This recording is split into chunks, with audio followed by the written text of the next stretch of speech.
வணக்கம்.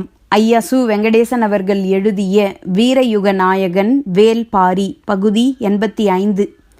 தன் மகன் இளமாறனின் மரணத்துக்கு பரம்பு வீரர்களே காரணம் என அறிந்த பிறகுதான் மயூர்கிழார் வெஞ்சினம் உரைத்தார்.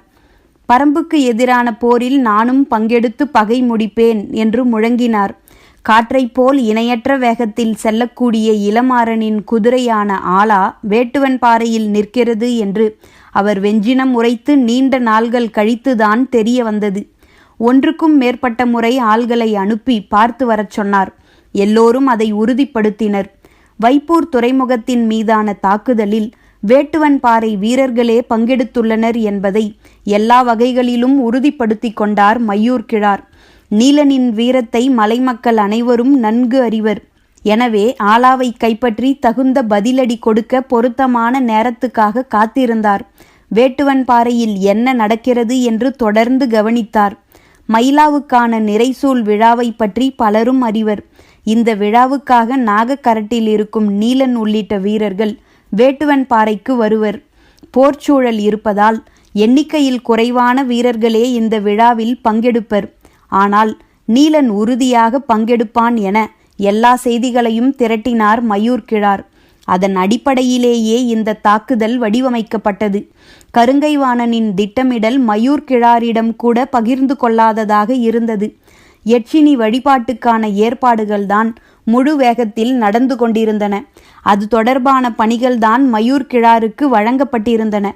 போருக்கான தொடக்க சடங்கில் தனக்கு வழங்கப்பட்டுள்ள பொறுப்பை நினைத்து பெருமிதத்தோடு இயங்கிக் கொண்டிருந்தார். அன்று நண்பகல் அவரை அழைத்த கருங்கைவாணன், நீலனை நன்கு அடையாளம் தெரிந்த 2 வீரர்களை அனுப்பி வையுங்கள் என்றான். யட்சினிக்கான சடங்கு நடக்கும்போது இருவரை எதற்காக கேட்கிறார் என சிந்தித்தபடியே 2 வீரர்களை அனுப்பி வைத்தார். காரிருளின் நள்ளிரவில் யட்சினி வழிபாட்டின் உச்சத்தில் பவளவந்திகையின் குருதி பீரிட்டு தெரித்தது. போர் நிலமெங்கும் பேரிகைகள் முழங்கின.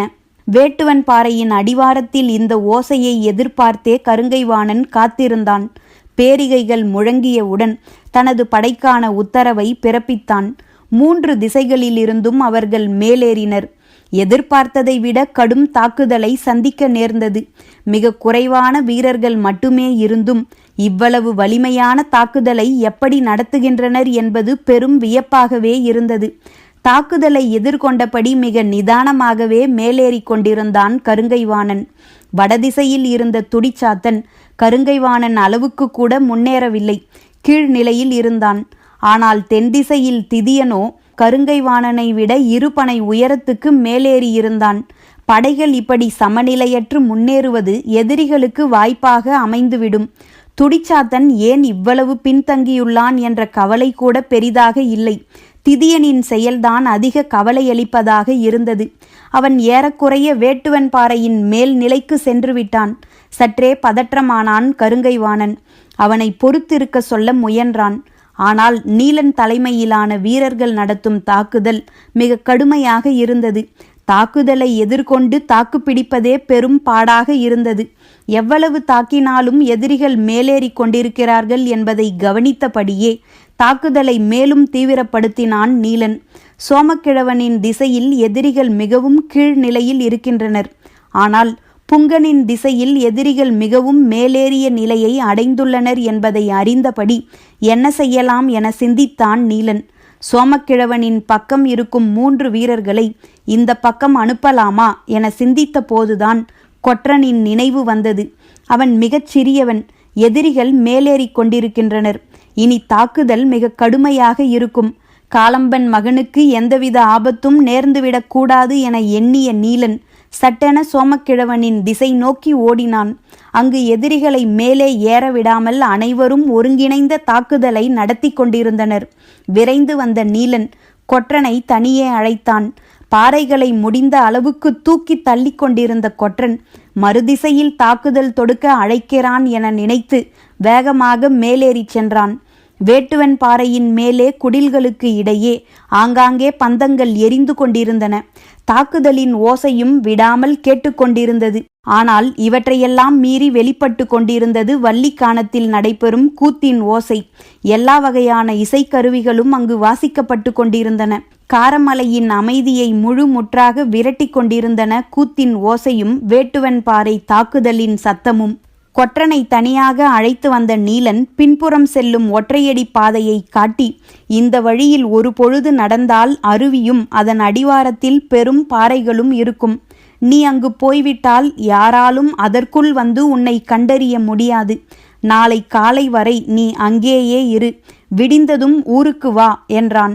எதிரிகளோடு கடும் மோதல் நடந்து கொண்டிருக்கும் போது தன்னை மட்டும் ஏன் தனியே காட்டுக்குள் போகச் சொல்கிறான் என்பது கொற்றனுக்கு புரியவில்லை. எல்லாவற்றையும் சொல்லி புரிய வைப்பதற்கான நேரமில்லை.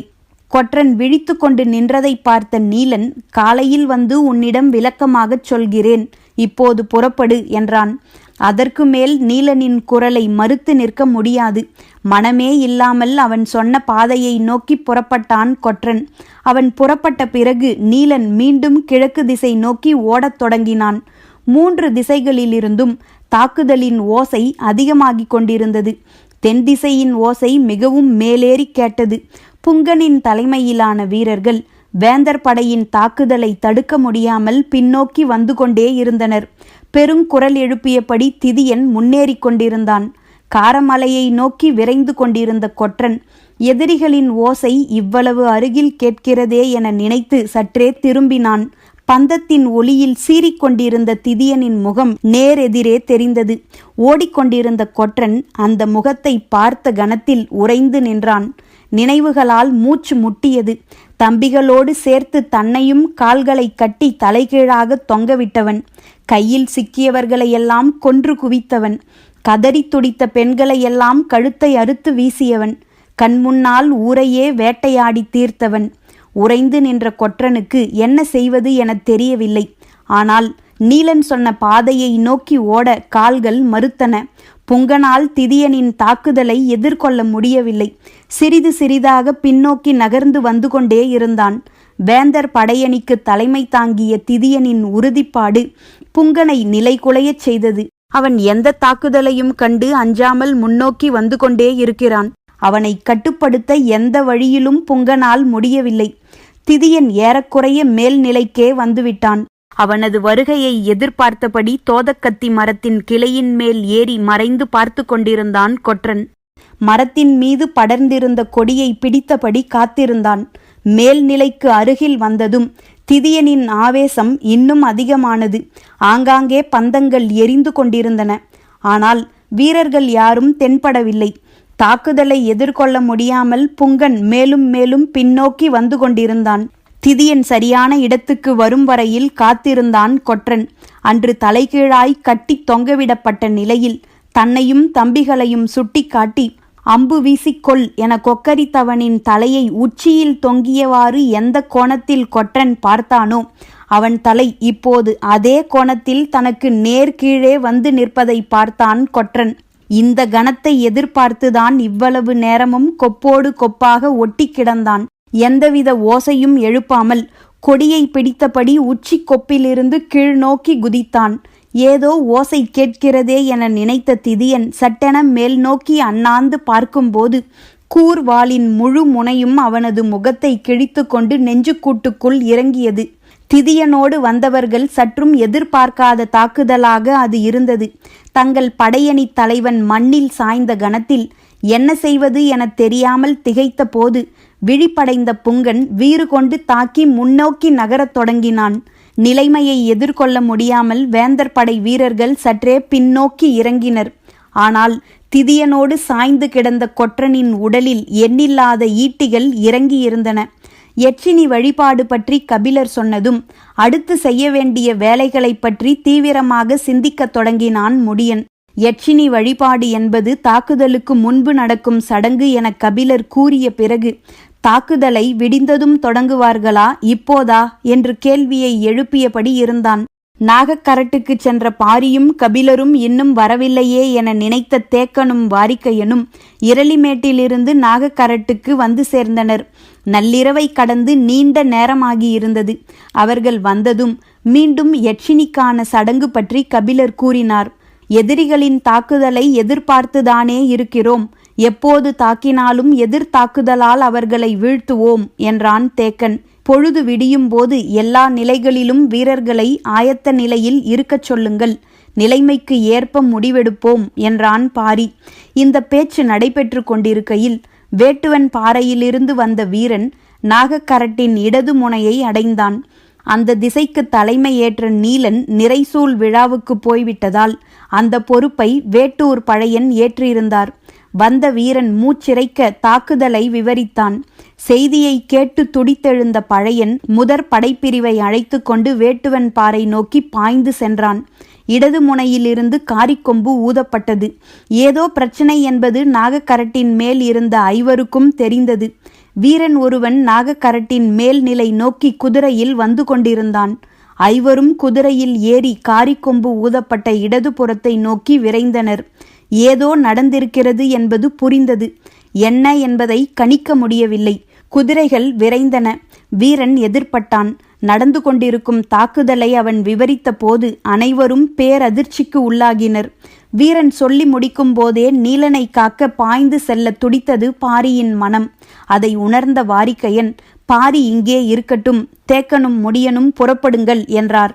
பாரி மறுசொல் சொல்லும் முன் பெருங்குரலில் எல்லோரையும் வேட்டுவன் பாறையை நோக்கி திருப்பிவிட்டு, எதிரியின் தாக்குதல் இந்த திசையில் அமைய வாய்ப்பிருக்கிறது என்று சொன்ன தேக்கன் கன நேரம் கூட காத்திருக்காமல் குதிரையை தட்டி விரட்டினான். முடியனும் வீரர்களும் பின்தொடர்ந்தனர். இமைக்கும் நேரத்தில் முடிவுகள் எடுக்கப்பட்டன. குதிரையின் காலடி குளம்பிலிருந்து தெரித்த மண்துகள் கபிலரின் நெற்றியில் பட்டபோதுதான் திகைப்பு மீண்டார். எதிரிகள் 3 திசைகளிலும் வேட்டுவன் பாறையின் மேல் நிலையை நெருங்கிவிட்டனர். பரம்பின் தரப்பில் தாக்குதல் தொடுத்த வீரர்களின் எண்ணிக்கை பாதியாக குறைந்துவிட்டது. இனியும் தாக்குதல் உத்தியை மாற்றாமல் இருக்கக்கூடாது என நினைத்த நீலன் பின்னோக்கி விரைந்தான். குடில்களின் மேற்கூரைகளை எல்லாம் இழுத்து கீழே போடுங்கள். காய்ந்த மரங்கள், கட்டைகள் எல்லாவற்றையும் கொண்டு பெரும் வட்டத்தை உருவாக்குங்கள் எனச் சொல்லிவிட்டு மீண்டும் தாக்குதல் முனைக்கு ஓடினான்.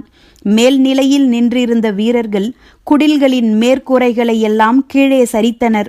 திண்ணைகளிலும் முற்றத்திலும் இருக்கும் பெரும் பெரும் கட்டைகளை பொருத்தமான இடைவெளிகளில் போட்டு நிரப்பினர். மீண்டும் மீண்டும் வந்து என்ன செய்ய வேண்டும் என சொல்லியபடியே தாக்குதல் தொடுக்க கிழக்கு முனைக்கு ஓடினான் நீலன். வேட்டுவன் பாறையின் மந்தையை சுற்றி பெரும் வட்டத்தில் கூரைகளையும் மரங்களையும் கட்டைகளையும் கொண்ட ஓர் அரணை உருவாக்கிய பிறகு எல்லோரையும் உள்ளே வரச் சொன்னான் நீலன். வேட்டுவன் பாறையைச் சேர்ந்த எஞ்சிய வீரர்கள் எல்லோரும் உள்ளே வந்த பிறகு எல்லா திசைகளிலும் ஒரே நேரத்தில் தீயிட்டான். தீக்கங்குகள் வெடித்து மேலேறத் தொடங்கின. பாறை சரிவுகளின் வழியே 3 பக்கங்களிலிருந்து மேலேறிய வேந்தர் படை வேட்டுவன் பாறை முழுக்க குடில்கள் தீப்பிடித்து எரிவதை பார்த்து திகைத்து நின்றது.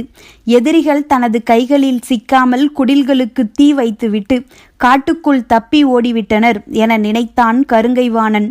எந்த திசையிலிருந்தும் ஊருக்குள் நெருங்க முடியவில்லை. கூரைகளில் பற்றிய நெருப்பு பெருங்கட்டைகளை சுற்றி வளைத்து கொண்டிருந்தது. உயிரோடு மிஞ்சிய வேட்டுவன் பாறை வீரர்கள் வளையத்துக்குள் ஒன்று கூடினர். ஊர்தோறும் தீக்களியை தாழி நிறைய சேகரித்து வைத்திருப்பது பரம்பின் வழக்கம். இடது தோளிலும் காலிலுமாக 2 அம்புகள் தைத்த நிலையிலும் இயங்கக்கூடிய திறனோடு இருந்தான் சோமக்கிழவன். அவன்தான் தீக்களியை நீர்விட்டு பிசைந்து எஞ்சியிருக்கும் 8 வீரர்களின் உடலில் பூசினான். தீ நன்றாக பற்றி நாலாபுறமும் சீறி எறிவது வரை அவர்கள் காத்திருந்தனர். யார் யார் எந்த திசையின் வழியே வெளியேறிச் சென்று தாக்க வேண்டும் என வழிகாட்டினான் நீலன். வேந்தர் படை அடுத்து என்ன செய்வதென்று முடிவெடுக்க முடியாமல் நின்றிருந்த போது நெருப்பை பிளந்து கொண்டு பரம்பு வீரர்கள் வெளிப்பட்டனர். 2 கைகளிலும் 2 வாள்களை ஏந்தியபடி படைக்குள் தாவிய அவர்கள் மின்னல் வேகத்தில் சிக்கியவர்களையெல்லாம் வெட்டி சரித்துவிட்டு மீண்டும் நெருப்புக்குள் புகுந்து மறைந்தனர். நடுங்கிப் போனது வேந்தர் படை.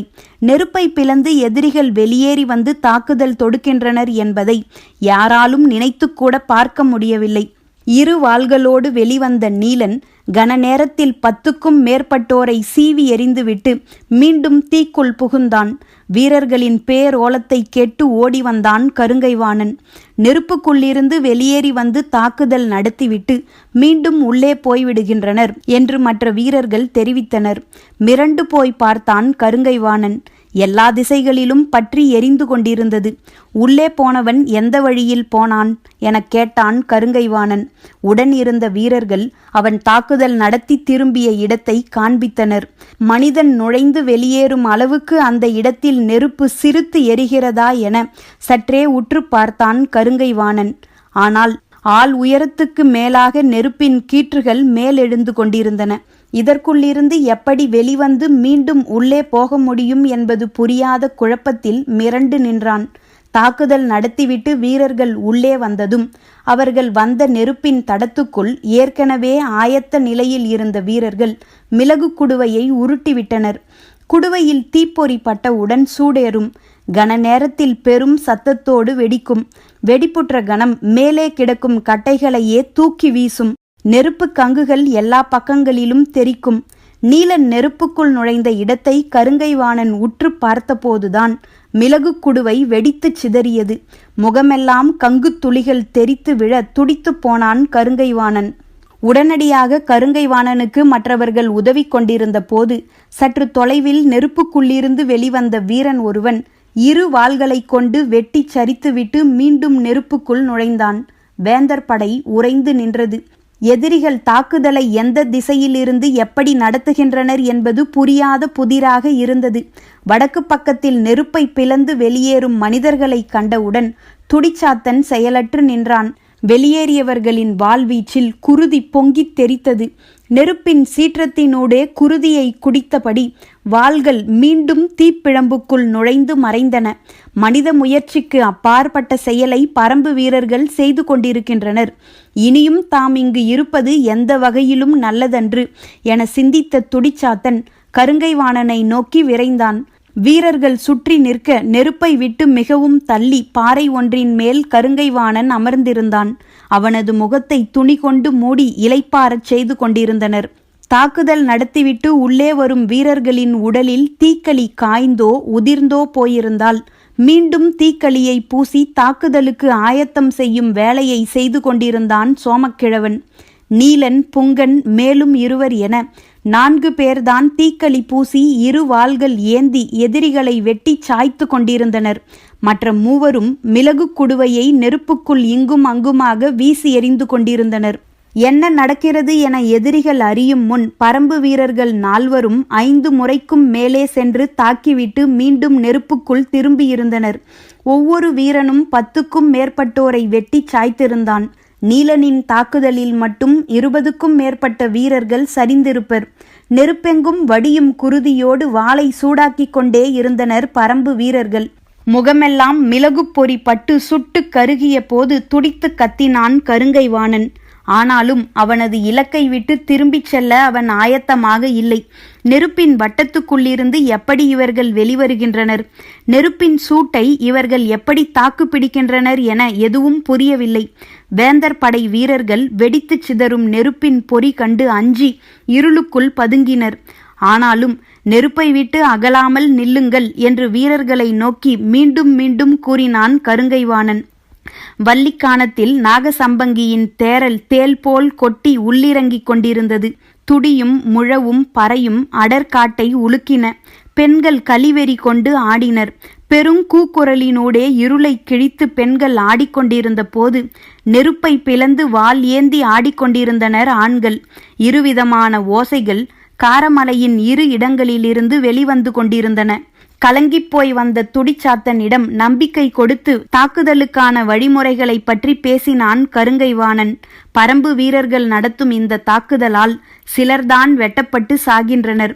ஆனால் மனித முயற்சிக்கு அப்பாற்பட்ட அவர்களின் இந்த செயலால் வீரர்கள் எல்லாம் நம்பிக்கை இழந்து மிரண்டு நிற்கின்றனர். பரம்பினரை ஒன்றும் செய்ய முடியாது. தீயின் தேவதை அவர்கள் பக்கம் நிற்கிறாள் என வீரர்கள் கருதுவதாகவும் வேந்தர் படை விரைவில் இந்த இடம் விட்டு நகர்வது நல்லது எனவும் துடிச்சாத்தன் கூறினான். முகத்தில் நெருப்பு பொறி பட்டபோது கூட இப்படி கத்தவில்லை. இப்போது கத்தினான் கருங்கைவாணன். நான் வந்த வேலையை முடிக்காமல் திரும்பினால் மூவேந்தர்களின் பெரும் படைக்கு தலைமை தாங்கும் தகுதியை இழந்தவனாவேன். எனது உயிரே போனாலும் வெற்றி கொள்ளாமல் இந்த இடம் விட்டு திரும்ப மாட்டேன் என நரம்பு புடைக்க கத்தினான். எதிரிகளைக் கண்டு அஞ்சாதீர்கள், அவர்களும் நம்மைப் போல் மனிதர்கள்தான். நெருப்புக்குள் நீண்ட நேரம் தாக்கு பிடிக்க முடியாது, விரைவில் வெளிவந்துதான் தீர வேண்டும். அந்த கணத்துக்காக காத்திருப்போம். உரிய நேரத்தில் ஒன்றுபட்டு தாக்குதல் தொடுத்தால் அவர்களை வீழ்த்திவிட முடியும் என்று பாறையின் மீது நின்று முழங்கினான் கருங்கைவாணன். கட்டைகள் வெடித்து நெருப்பு பொறிகள் எங்கும் சிதறிக் கொண்டிருந்தன. வீரர்களே, நெருப்பை விட்டு மிகவும் தள்ளி நில்லுங்கள். அவர்கள் எவ்விடம் வெளியில் வருகிறார்களோ அவ்விடம் அம்பு எய்தி தாக்குங்கள். வாளால் தாக்க முயலாதீர்கள் என்று வடப்புறமாக கத்திவிட்டு தென்புறம் திரும்பினான் கருங்கைவாணன். கண்ணிமைக்கும் நேரத்தில் வெளியில் வந்து மூவரின் தலைகளை சீவி எறிந்துவிட்டு மீண்டும் நெருப்புக்குள் நுழைந்தான் நீலன். நெருப்பை கிழித்து வெளிவரும் கணத்திலிருந்து இந்த காட்சியை பார்த்தான் கருங்கைவாணன். தீச்சுடரே நீண்டு வந்து தலைகளை சீவிச் செல்வது போல இருந்தது. நீலனை நன்கு அடையாளம் தெரிந்த இருவரும் எந்நேரமும் கருங்கைவாணனின் அருகிலே இருந்தனர். பெருவட்டத்தில் நிலை கொண்டு எரிந்த நெருப்பிலிருந்து எந்த திசையிலும் வெளியேறி தாக்கிக் கொண்டே இருந்தனர். கருங்கைவாணன் அந்த வட்டம் முழுவதும் சுற்றியபடி வீரர்களிடம் நம்பிக்கையூட்டினான். ஆனால் அவன் உருவாக்கும் நம்பிக்கைகள் நெருப்பை பிளக்கும் மனிதர்களால் கன நேரத்தில் எரியூட்டப்பட்டன. ஆனாலும் விடாது முயன்றபடி அங்கும் இங்குமாக ஓடினான் கருங்கைவாணன். நெருப்புக்குள் மூங்கில் கட்டைகள் வெடிப்புற்று தெரித்த போது தெரிக்கும் நெருப்பு கொப்புளங்களுக்குள்ளிருந்து வெளிவந்தான் நீலன். அவன் எதிரில் வாளேந்திய கையை உயர்த்தினான் துடிச்சாத்தன். நீலனின் வாள் வீச்சின் வேகம் துடிச்சாத்தனின் கழுத்தில் குறுக்கிட்டு இறங்கியது. தெரித்த குருதி மண்ணில் விழும் முன் நெருப்பை பிளந்து அந்த பக்கத்தை அடைந்தான் நீலன். உருண்டு வந்த துடிச்சாத்தனின் தலை கருங்கைவாணனின் காலில் வந்து முட்டி நின்றது. ஒரு கணம் அப்படியே நின்றான் கருங்கைவாணன். அருகில் இருந்தவன் சொன்னான், தாக்கிச் சென்றது நீலன். எந்த திசையில் இருந்தெல்லாம் பரம்பினர் வெளிவருகிறார்களோ அந்த திசையில் எல்லாம் வேந்தர் படையினர் விலகி இருந்து அம்பு எய்தனர். நெருப்பை பிளந்து வெளியேறியவர்களின் உடல்களில் அம்புகள் தைக்கத் தொடங்கின. உள்ளிருந்து தாக்குதல் தொடுத்தவர்கள் ஒருவர் பின் ஒருவராக வீழத் தொடங்கினர். ஆனாலும் நீலனின் வேகம் குறையவே இல்லை.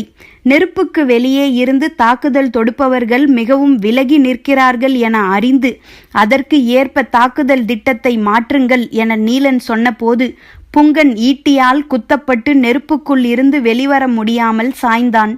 எது கண்டும் கலங்கும் நிலையில் நீலன் இல்லை. அவனோடு எஞ்சிய வீரர்கள் இருவர் மட்டுமே. அவர்களுக்கும் தீக்களியை பூசிக்கொண்டிருந்தான் சோமக்கிழவன். நெருப்புக்கு அப்பால் எந்த திசையில் சென்று தாக்கலாம் என நெருப்பின் கீற்றுகளை நீலன் பார்த்து கொண்டிருக்கும் போதுதான் காற்று அதிரக் கேட்டது காரிக்கொம்பின் ஓசை. ஒரு கணம் மனதுக்குள் மின்னல் வெட்டியதைப் போல மகிழ்ச்சி பூத்தது. இரண்டாம் குன்றுக்கு அப்பால் வரும்போதே வேட்டூர் பழையன் காரிக்கொம்பை ஊதச் சொல்லிவிட்டான். நாங்கள் அருகில் வந்துவிட்டோம் என்று சொல்வதற்கான ஓசை அது. காரிக்கொம்பின் ஓசை கேட்ட கணம் உற்சாகம் பீரிட வெறி கொண்டபடி நெருப்பை பிளந்து கொண்டு வெளிவந்தான் நீலன். நெருப்பை விட்டு விலகி நின்றிருந்த எதிரிகளின் மீது 3 ஈட்டிகளை எரிந்துவிட்டு மீண்டும் நெருப்புக்குள் நுழைந்தான். அவனது வருகையை எல்லா திசைகளிலும் எதிர்பார்த்திருந்த கருங்கைவாணன் கண்ணெதிரே வந்து திரும்பும் நீலனை பார்த்தவுடன் தனது கை நரம்பே அருந்து கொண்டு போவதைப் போல வீசினான் ஈட்டியை. நெருப்புக்குள் நுழைந்த நீலனின் வலது பின்னங்கால் தொடையில் இறங்கியது ஈட்டி. நெருப்போடு சாய்ந்தான் நீலன். அவனை வெளியே இழுங்கள் என கத்தியபடி அருகில் ஓடி வந்தான் கருங்கைவாணன். 2 குன்றுகளுக்கு அப்பால் இருந்து எரியும் நெருப்பை பார்த்தபடி என்ன நடக்கிறது என புரிந்து கொள்ள முடியாமல் பதற்றத்தோடு குதிரையை விரட்டி வந்தான் வேட்டூர் பழையன். அவனோடு படையணி வீரர்கள் அனைவரும் படு ஆவேசத்தோடு வந்து கொண்டிருந்தனர். காரிக்கொம்பை விடாம ஊது என்று சத்தம் போட்டபடி குதிரையை விரட்டினான். 2 குன்றுகளையும் தாண்டி வேட்டுவன் பாறைக்குள் நுழையும் போது கிழக்கின் ஒளிக்கீற்று மெல்ல மேலெழுந்து கொண்டிருந்தது. தீயின் நாக்குகள் இங்கும் அங்குமாக எரிந்து கொண்டிருந்தன. மனிதர்கள் யாரும் உயிருடன் இருப்பது போல் தெரியவில்லை. நீலன், புங்கன் என ஒவ்வொரு பெயராகச் சொல்லி கத்தியபடி எங்கும் ஓடினான் வேட்டூர் பழையன். வீரர்கள் 4 திசைகளிலும் தேடி தவித்தனர். நெருப்பு கட்டைகளுக்கு நடுவே கரிக்கட்டைகளாக சிலர் கிடந்தனர். 2 பக்கங்களிலும் குருதியில் மிதந்தபடி எண்ணற்ற உடல்கள் கிடந்தன. குன்றின் சரிவு முழுக்க வேந்தர் படை வீரர்கள் மாண்டு கிடந்தனர். ஒருவன் சத்தம் போட்டு வேட்டூர் பழையனை அழைத்தான். அவன் இருக்கும் இடத்தை நோக்கி ஓடினான் வேட்டூர் பழையன். வீட்டின் மண் சுவர் ஓரம் குற்றுயிராய் கிடந்தான் சோமக்கிழவன். பழையனை பார்த்ததும் கீழ்ப்புறமாக கையை நீட்டி, அவர்கள் நீலனை கொண்டு செல்கின்றனர் என்றான். கிழக்கு திசையில் நீலனின் குடில் இருந்த முனைப்பகுதிக்கு வந்து பதற்றத்தோடு பார்த்தான் வேட்டூர் பழையன். காலை கதிரவன் மேலெழுந்து கொண்டிருந்தான். வேட்டுவன் பாறையின் அடிவாரத்திலிருந்து வேந்தர் படை வீரர்கள் குதிரைகளில் புறப்பட்டனர். முன்னால் போய்க் கொண்டிருந்த தேரில் கிடத்தப்பட்டிருந்த நீலன் பெருங்கயிறுகளால் கட்டப்பட்டிருந்தான். அந்த தேரின் முன்னிலையில் நின்று கொண்டிருந்த கருங்கைவாணன் உடலெல்லாம் குருதி கொட்ட, முகமெல்லாம் மகிழ்வு பூக்க ஆவேசக் குரல் எழுப்பியபடி தேரைச் செலுத்தினான். பரம்பின் குரல் ஒலிக்கும்.